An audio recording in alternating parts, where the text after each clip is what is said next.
생명체 구성물질.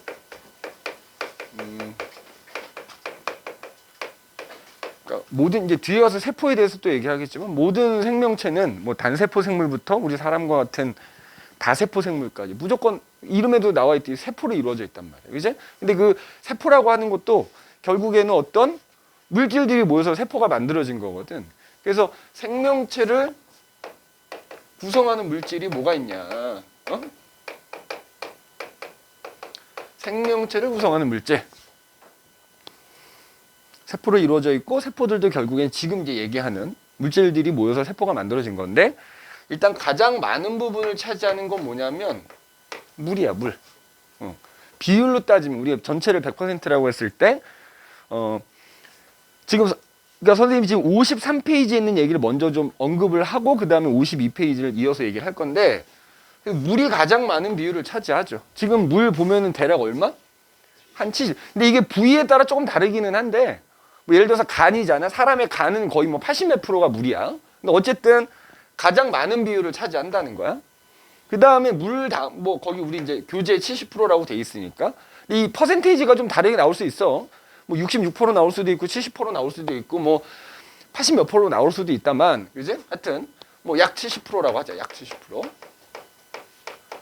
근데 나머지 그 다음으로 많이 차지하는 게 뭐냐면 단백질이라는 물질이고요. 그 다음이 이제 지질이라는 물질이고, 그 다음이 뭐 무기염류, 우리가 흔히 무기질이라고도 하고, 그 다음이 뭐 핵산, 그 다음이 뭐 탄수화물, 뭐 이런 식이야. 그지? 비율로 따졌을 때. 그래서 지금 여기 적어놓은 여러 가지 물질들이 우리 몸을 구성하고 있는, 세포를 구성하는 주요 물질들이다 이거야. 그지? 그러면 그 중에서 자 물은 뭐 일단 가장 많은 비율을 차지한다만 물을 제외한 나머지 애들 있지. 물을 제외한 나머지 애들 중에서도 자 여기서 써놓은 단백질, 그다음에 지질, 핵산, 탄수화물. 자 이런 애들의 공통점이 뭐냐면 얘네들의 공통점이 탄소라는 원소를 중심으로 해가지고 거기에 뭐 수소라든지 산소라든지 질소라든지 뭐 황이라든지 인이 뭐 등등등등 여러 원소가 결합해서 만들어진 일종의 분자라는 거야. 그럼 우리가 탄소를 중심으로 여러 원소들이 결합해서 만들어진 거냐 통틀어서 뭐라고? 탄소 화합물. 그렇지. 그러니까 물을 제외한 나머지 애들은 대부분이 탄소 화합물이라 이거야. 이 중요한 물질들이. 그래서 뭐하고 뭐 빼고? 물과 무기염류라는 거 빼고. 그러면 우리 몸을 구성하는, 세포를 구성하는 주요 물질들이 탄소 화합물로 이루어진 이유가 뭐냐? 이제 그게 이제 바로 탄소라는 놈이 갖는 특징 때문에 그런 거야. 그 얘기가 52페이지에 나와 있다 이렇게 보면 돼요. 그죠? 자, 탄소. 자, 탄소라는 애, 그죠? 탄소라는 놈은 특징, 그러니까 우리가 이제 탄소의 특징을 이해하면은 왜 얘네들이 대부분 탄소 화합물인지가 이제 자연스럽게 나온단 말이지. 앞에 주기율표에서 배웠겠다만 탄소는 몇 족이지? 14족이야. 이거 알고 있어야 된다 그랬지? 니네 주기율표 족 당연히 쿡 찌르면 쿡 나와야 돼. 14족이란 얘기는 얘네들 원자과 전자가 몇 개란 얘기야? 4개란 얘기입니다. 4개. 원자과 전자가. 자, 참고로 탄소는 비금속 원소이기 때문에 그러니까 니네가 배운 이온결합, 공유결합에서 따지자면 무조건 탄소가 들어가 있으면 공유결합이야. 그지? 무조건 탄소가 들어가 있으면 공유결합에 생각해도 돼. 니네 시험에 나오는 건 다 그래.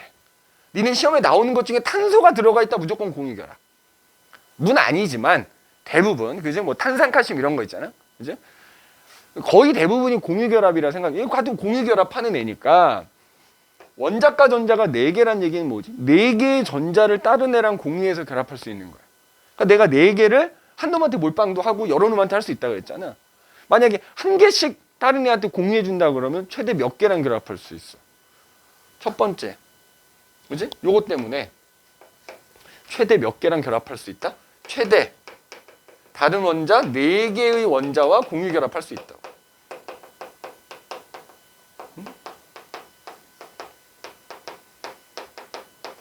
뭐 이게 첫 번째 특징이다? 이렇게 볼까? 최대 4개의 원자를 결합할 수 있어. 그러니까 예를 들자면은 자 탄소가 보세요. 만약에 수소랑 공유결합을 한다고 치면은 최대 수소 몇 개랑 공유결합할 수 있다고? 최대 4개의 수소 원자랑 공유결합할 수 있는 거야. 근데 꼭 수소랑만 결합하는 법은 없거든. 그러니까 예를 들어서 탄소가 여기에 수소는 3개, 수소 3개와 결합을 하고 남은 하나는 뭐 니네 이제 주기율표에서 따지면 17쪽 있거든. 뭐 플루오르라든지 염소라든지 이런 애랑 이렇게 결합할 수 있어. 그 다음에 탄소가 수소는 2개랑 결합하고 2개는 염소랑 결합, 또 이렇게도 결합할 수 있어. 탄소가 수소는 하나랑 결합하고 염소 3개랑 이렇게 결합할 수도 있고, 그 다음에 탄소가 수소 말고 염소랑만 4개 이렇게 결합할 수도 있는. 그러니까 최대 4개의 원자랑 결합을 할 수 있기 때문에 니네 생각해, 이게 분자가 만들어진 거거든. 근데 그 분자를 이루는 원소의 종류만 달라도 분자가 다른 분자인 거야. 다양한 분자 만들 수 있다는 거야. 최대 4개의 원자와 결합이 가능하다 보니까 그것만으로도 다양한 분자 만들 수 있는 거야. 알겠어? 다양한 분자. 두 번째는, 자, 두 번째. 요거는 뭐 우리 교재 그림이 있을 테니까 그 밑에 보면 나와 있지? 이제 지우고. 또 뭐가 있느냐? 만약에 탄소가 탄소 원자들끼리 이제 결합을 하는 거야. 자, 만약에 탄소 원자들끼리 결합합니다. 그러면 자, 이 두 번째라고 할 수 있겠지? 두 번째. 일단 탄소끼리 결합할 때는 무한히 결합할 수 있어. 자, 무한히 결합할 수 있다. 그러니까 무슨 얘기냐면 탄소가, 여기 보세요. 탄소끼리, 탄소 2개가 이렇게 결합할 수도 있고, 탄소끼리, 탄소가 3개가 결합할 수도 있고, 탄소 4개가 이렇게 쭉 이어지면서 결합할 수도 있고, 5개 결합할 수도 있고, 6개 결합, 쫙 계속 이어서 붙을 수 있단 말이야. 그러면 봐라. 예를 들어 탄소 2개끼리 결합했을 때는 탄소 하나당 최대 또 몇 놈하고 결합할 수 있어? 3개랑 또 결합할 수 있지. 나머지. 그지? 그럼 생각해봐. 얘만으로도 그러면 요 탄소 2개 주변에 총 최대 6개가 결합할 수 있으니까 6개가 전부 같은 애일 수도 있고, 하나 5개, 2개, 4개, 3개, 3개, 4개, 2개, 5개, 뭐 이렇게 될 거 아니야. 맞지? 그리고 이게 최대 3개인 거지, 이 3개를 2놈하고 결합할 수도 있을 거고. 이것만으로도 또 다양하게 만들어지는데 얘도 돼. 얘는 그 수가 더 많아지겠지. 만약에 이제 여기 수소가 결합한다 그러면 더 많아지겠지. 원자가 1개씩만 결합한다 그러면 얘도 결합하는 원자 개수가 더 많아지겠지. 그럼 더 다양한 분자가 만들어질 수 있다. 얘도 마찬가지. 탄소끼리 결합할 때는 거의 무한에 가깝게 계속 결합할 수 있어. 그러니까 요것도 있고 요것도 있으니까 어때? 다양한 분자 만들 수 있다는 거지. 맞지? 그 다음에 또 하나 뭐가 있느냐? 다양한 모양을 만들 수도 있다는 거야. 다양한 모양. 다양한 모양을 만들 수 있어. 자, 무슨 얘기냐 하면, 자, 만약에 탄소가 5개가 결합을 하는 거야. 여기 봐. 탄소가 5개가 그냥 쭉 이렇게. 자, 여기서 선생님이 이 실선으로 표시한 건 이거 무슨 결합한 거야? 니네 이렇게 원자 사이 선 하나 그어지면 이거 무조건 공유 결합한 거야. 우리 공유 결합에서 얘기했던 단일 결합이라고 생각하면 돼. 그럼 만약에 탄소 5개가 이렇게 쭉 일직선으로 결합했다고 합시다. 자, 참고로 이렇게 탄소가 여러 개가 일직선으로 결합하면 그걸 탄소 골격이라 표현하거든. 그럼 탄소 골격이 이렇게 쭉 5개가 이어져 있다고 치자. 이제 이런 식으로 이제 쭉 거의 뭐 우리가 볼 때 일직선처럼, 그제? 이런 모양을 무슨 모양이라고 하냐면 사슬 모양이라고 그래. 사슬 모양. 그제? 사슬 모양. 탄소가 그냥 주르르르 일직선으로 계속 결합하는 거. 이런 모양. 근데 5개가 결합했는데 예를 들어서 이렇게 결합할 수도 있지. 4개가 일직선으로 결합했는데 어차피 남은 탄소 주변에 또 결합할 수 있는 거잖아. 탄소가 예를 들어서 여기 하나 이렇게 결합한 거야. 이렇게. 그럼 요것도 똑같이 뭐야? 자, 1개씩만 이런 식으로 남은 자리에 이제 다른 원자가 결합할 수 있거든. 그럼 얘는 이제 사슬 형태인데 중간에 약간 나뭇가지 뻗어 나와 있잖아. 이런 거 이제 가지 달린 사슬 모양이야. 가지 달린 사슬 모양. 가지 달린 사슬. 그죠? 그 다음에 5개가 결합할 때도 이렇게 결합할 수도 있어. 5개가 지들끼리 이런 식으로 약간 고리 형태로 결합할 수도 있거든. 그래서 이제 우리가 보면은 약간 무슨 모양?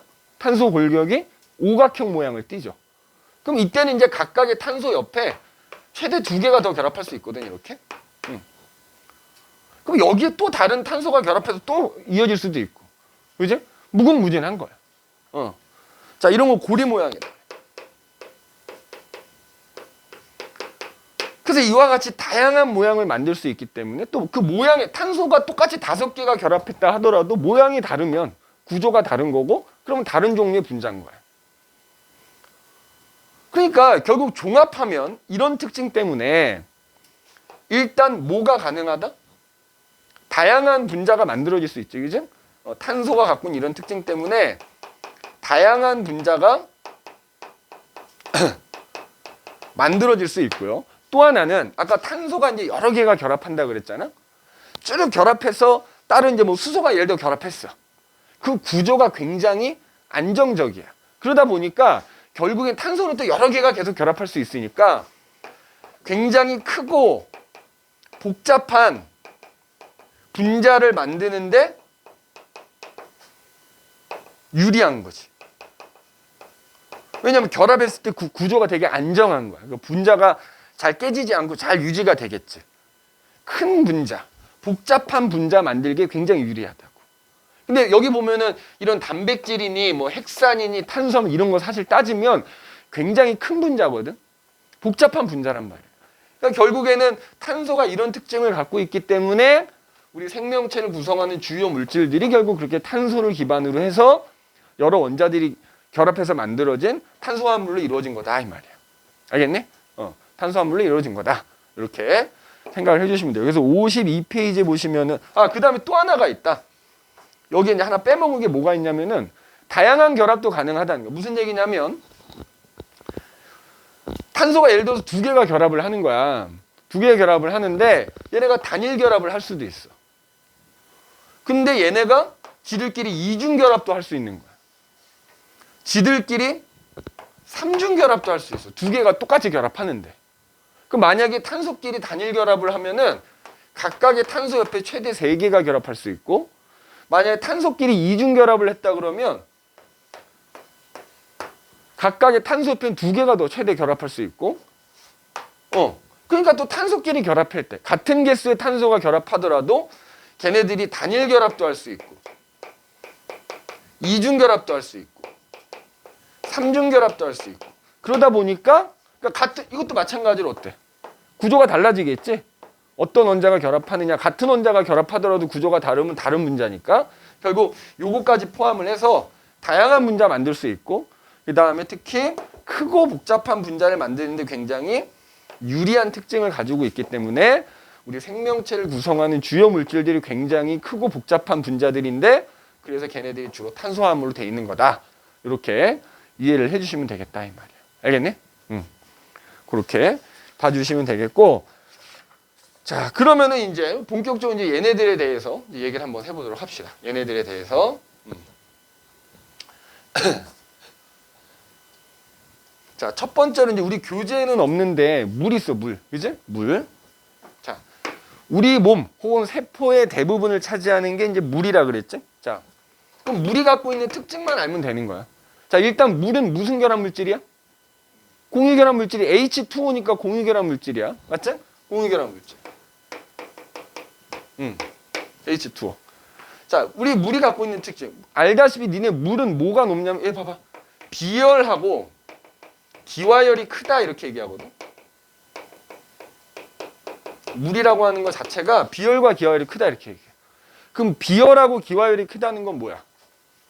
자, 니네 중학교 때도 배웠지만 비열이 크면 가열했을 때 잘 안 뜨거워지고요. 식을 때 잘 안 식어. 기화열이 커도 마찬가지인 거야. 그러니까 내 몸의 대부분이 물인데 쉽게 안 뜨거워지고 쉽게 안 차가워진다고. 그러니까 예를 들어서 내가 너무 더운 곳에 가더라도 내 체온이 확 올라가질 않고 반대로 너무 추운 곳에 가더라도 내 체온이 확 떨어지지는 않는 거지. 즉 체온을 조절하는 데 매우 유리하다는 거야. 내 몸의 대부분이 물로 이루어져 있기 때문에 체온 조절에 유리하다 이거야. 체온 조절에 유리하다. 그 다음에 또 하나. 자, 물은 니네 설탕이 물에 되게 잘 녹지? 소금도 물에 잘 녹지? 뭔가 다른 물질을 굉장히 잘 녹여요. 자, 다른 물질을 잘 용해시켜요.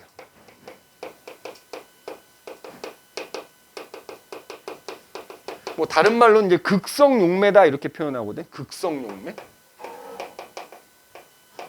그러면 이래서 좋은 게 뭐냐? 자, 예를 들어서 우리 상처 나면 피 나잖아. 혈액의 주성분이 뭐야? 물이야. 그러니까 우리 몸의 대부분이 물이라 해서 순수한 물은 아니란 말이지. 그 물을 기반으로 해서 여러 가지로 가 만들어져 있는 건데 대표적으로 혈액이 물이잖아. 그러니까 니네 혈액이 하는 일이 뭐지?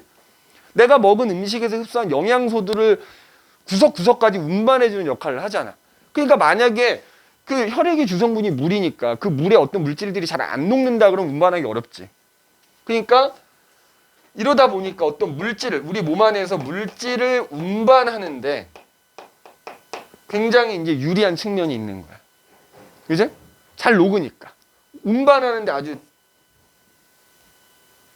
유용한 거지. 그 다음에 나중에 이제 뒤에 가면 배우겠지만 우리 몸 안에서 혹은 세포 안에서는 끊임없이 일종의 화학 반응이 막 일어나고 있거든. 나는 못 느끼지만 그 우리가 물질 대사라 그래. 그러니까 내 몸의 대부분이 물이잖아. 그러니까 여러 가지 물질이 물에 녹아서 지들끼리 막 화학 반응을 하게 되는 거야.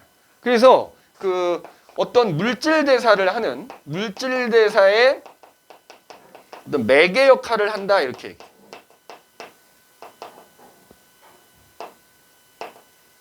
그러니까 예를 들면 이거지. A팀하고 B팀이 만나서 니네 축구하려면 뭐가 있어야 돼? 운동장이 있어야지. 그러니까 물이 그런 역할을 한다 이거지. A팀하고 B팀이 축구하는 걸 우리가 화학 반응이라고 한다면 축구하는 장소가 어디야? 운동장이지? 그런 역할이라는 거야. 여러 가지 물질이 물에 녹아서 그 안에서 지들끼리 화학 반응을 할 수 있는 거죠. 그러니까 물이 있기 때문에 걔네들이 화학 반응을 할 수 있는 거야. 그래서 어떤 물질 대사의 매개 역할을 한다. 요렇게 이제 우리가 얘기해 볼 수 있는 거야. 알겠니? 물은 요 정도 기억하시면 돼요. 그지?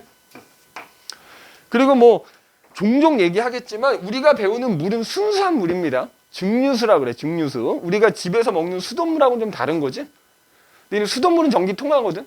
그 안에 여러 가지 이온이 들어있기 때문에. 근데 우리가 수업 시간에 배우는 물은 순수한 물이다. 증류수라고도 합니다. 그래서 물은 이런 특징이 있다라는 것만 기억을 좀 해두시면 되겠다 이 말이지. 이제?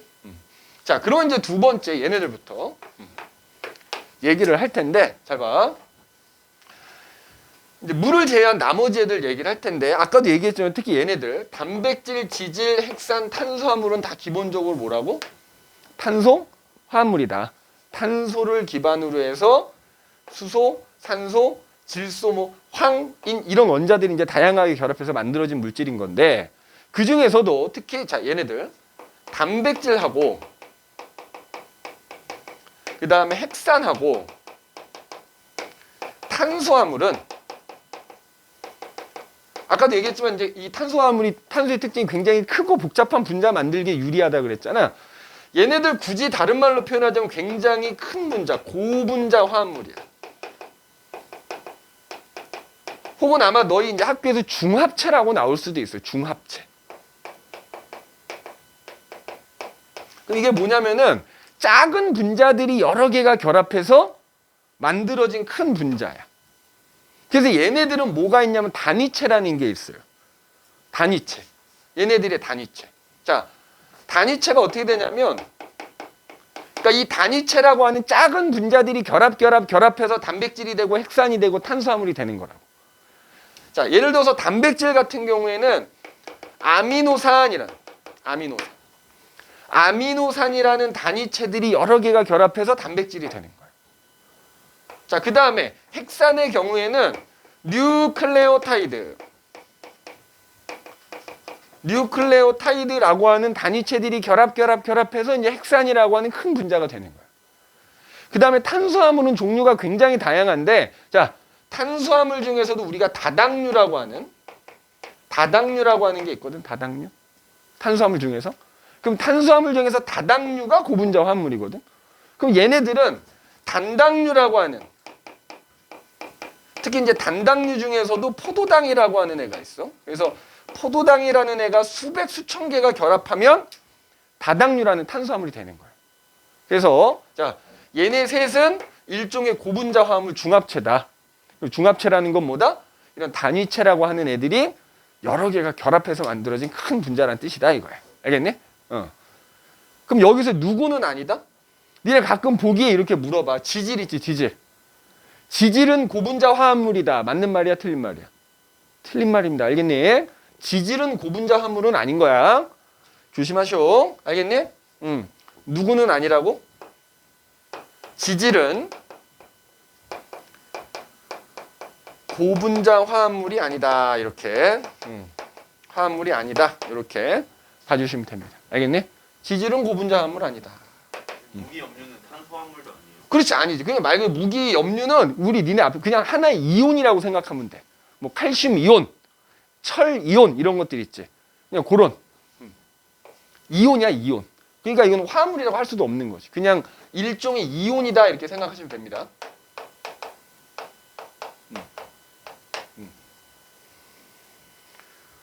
그러니까 예를 들어서 칼슘 같은 경우에 칼슘이 모여서 뭐가 되는 거야? 니네 뼈가 되고 치아가 되는 거지. 그냥 하나의 이온인데 지들끼리 결합해서 뼈가 되고 뭐 이런 식인 건데 어쨌든 화합물은 아닌 거지. 그냥 한 종류로만 돼 있는 것뿐. 호돈소지, 호돈소 따지면. 자, 그래서 거기 보면은 단위체라는 것도 좀 꼭 기억을 좀 해두셔야 됩니다. 자, 그래서 거기 보면 나와 있지. 녹말, 단백질, 핵산물, 저거는 없지. 그 뭐야? 지질은 없지. 근데 지질은 꼭 기억하셔야 돼요. 고분자합물 아니다. 라는 거. 자, 그러면 이제 우리가 물을 제외한 이제 나머지 중에서 요 단백질하고 핵산에 대해서 이제 주로 좀 볼 건데, 니네 아까 프린트 확인해 보니까 프린트에도 얘네 둘에 대한 얘기는 없더라고. 그러니까 요 지질 같은 경우는 뒤에 가서 세포 얘기할 때 좀 해주도록 하고요.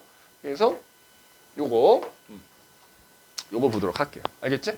자, 그럼 이제 단백질부터 보도록 합시다. 단백질. 자, 첫 번째 단백질. 자, 여기서 이제 단백질이라고 하면 사실 두 가지 의미가 있지. 우리가 음식을 통해서 얻는 단백질, 영양소로서의 단백질이 있을 것이고, 맞지? 그 다음에 내 몸을 구성하는 물질로서의 단백질, 이렇게 두 가지가 있다 생각하면 되는데, 자, 어떤 원소로 이루어져 있다? 요것도 좀 꼭 기억해야 되는데, 자, 탄소화합물이라 했으니까 일단 중심이 탄소겠지. 탄소라는 원소 주변에 뭐 수소라든지 산소라든지 그 다음에 질소라든지 그 다음에 경우에 따라서는 황 요런 원자들이 결합해서 만들어지는 거예요. 촌스! 이제 좀 촌스럽지만 촌스라고 외워주십시오. 알겠네? 그러면 자 이런 구성 원소들이 결합해서 아까 얘기했던 아미노산이라는 단위체를 만드는 거야. 이제 그러면 그런 이제 아미노산들이 쭈르르르 결합하면 단백질이 만들어지는 거거든. 자, 그래서 이제 단백질에서 가장 중요한 이 단위체라는 아미노산이 중요해요. 자, 요 아미노산이라는 분자의 구조가 거기 교재에 나와 있을 때 이거 꼭 외우셔야 됩니다. 잘 봐. 자, 아미노산은 탄소가 있고요. 가운데 여기 질소가 있고 이렇게 수소가 두 개가 결합되어 있고 자, 이쪽으로 또 탄소가 있고 요런 구조거든. 요런 구조. 자, 그래서 보면은 이 봐봐. 여기 이제 가운데 탄소가 있고요. 그 옆으로 보면 질소에 수소 두 개가 결합되어 있는 부분 있지. 이런 건 이제 작용기라고 하는데 이 부분을 뭐라고 부르냐면 아미노기라고 불러. 아미노기. 자, 그 다음에 여기 있지, 여기. 탄소하고 여기 양옆에 산소 결합되어 있고 수소 하나 결합. 요 부분. 자, 요 부분을 뭐라고 하느냐? 카복식이라고 부릅니다. 카복식이. 응? 자, 선생님 이 구조만 얘기하고 잠깐 쉴 거니까 졸면 안 됩니다. 자, 그럼 아까 얘기했어. 영양소로서의 단백질도 있지만 사실 우리가 배우는 이 단백질 사실 주된 거는 내 몸 안에서 나한테 필요한 단백질이 만들어지거든. 그러니까 내가 음식을 통해서 아미노산을 얻으면 그 아미노산을 결합시켜갖고 나한테 필요한 단백질을 만드는 거야. 자, 예를 들어서 니네 머리카락도 뭐야? 단백질이야. 내가 운동하면 근육이 생길 거야. 지금은 없지만 곧 생길 겁니다. 그 근육도 뭐야? 내 몸 안에서 그 근육을 만드는 데 필요한 단백질을 만들어내는 거지. 그런데 그런 단백질을 만드는 데 쓰이는 아미노산이 20종류가 있어요. 아미노산 몇 종류 있다고? 20종류 있어. 20. 자, 그러면 봐봐. 아미노산이 어떤 놈이건 간에 이렇게 생겼거든. 어디만 다르냐면 여기 섬에 R이라고 써놓은 부분 있지. 여기만 다른 거야. 여기만. 요 R이라고 써져는 요 부분만 달라. 여기에 이제 어떤 원자가 결합되어 있을 수도 있고 여기 어떤 분자가 결합되어 있을 수도 있고 그거에 따라서 종류가 달라지는 거야. 이 부분을 우리가 뭐라고 하냐면 곁사슬 이렇게 곁사슬. 알겠어? 자, 이 곁사슬이 뭐를 결정하는 거다? 아미노산의 종류를 결정하는 겁니다. 요 부분만 여기에 이제 어떤 게 결합되어 있느냐에 따라서 아미노산의 종류가 달라지는 거고 종류에 상관없이 이 밑에 부분 있지 요거. 요건 다 똑같아. 어떤 아미노산이든지. 알겠네? 곁사슬이라는 부분만 다른 겁니다. 그럼 이제 이런 아미노산들을 이제 내 세포 안에서 이제 결합시켜요. 결합시켜서 뭘 만든다? 단백질을 만든다고.